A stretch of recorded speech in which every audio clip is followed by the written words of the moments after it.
Imagine waking up one morning and discovering that your government had spent years trying to create something so dangerous, so bizarre, and so secret that even many officials inside the Soviet Union didn't know it existed. It sounds like the plot of a science fiction movie.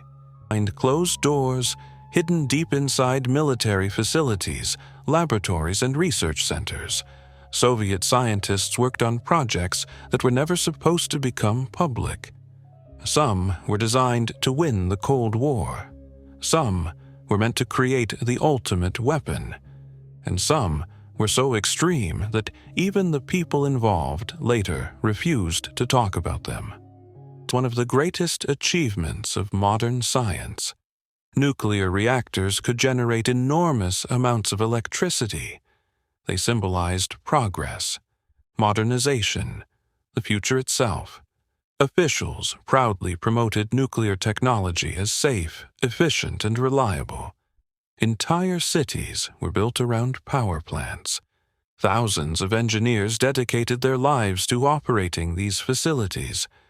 But behind the confident public image, problems were already beginning to appear. Certain reactor designs contained flaws. Warnings were raised by some engineers. Questions were asked. But in a system where admitting mistakes could be dangerous, those concerns often disappeared into bureaucracy. Nobody wanted to be the person delivering bad news. Nobody wanted to slow progress. And slowly, a culture developed where success was reported upward, while problems remained hidden. 4.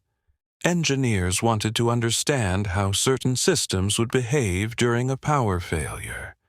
The goal sounded reasonable. The procedures looked manageable. The risks seemed low. But history has shown that disasters rarely announce themselves in advance.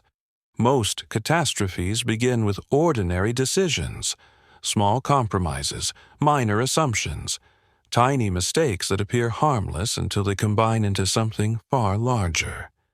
And the design itself was considered safe. The system was trusted. And when people trust a system too much, they often stop questioning it.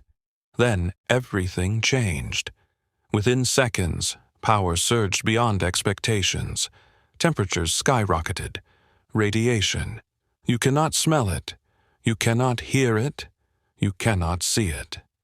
Yet within moments, enormous quantities were being released into the environment. Firefighters rushed to the scene without understanding the danger. Workers attempted emergency. Hours passed. Then more hours. And still many authorities hesitated to reveal the scale of the accident. Information moved slowly. Reports were questioned. Officials struggled to understand the situation. What happened next shocked the world. Radioactive material spread across huge parts of Europe. International monitoring stations detected unusual readings. Questions began coming from foreign governments. Eventually, the truth could no longer remain hidden. It wasn't just a scientific failure. It wasn't just an engineering failure. It was a human failure. A story about overconfidence, about ignoring warnings, about believing that because something has never happened before, it never will. Visitors who enter the exclusion zone often describe an eerie feeling, as if time stopped, as if an entire city vanished overnight. And in many ways, it did. The disaster became one of the most powerful warnings in modern history, a reminder that technology can be extraordinary,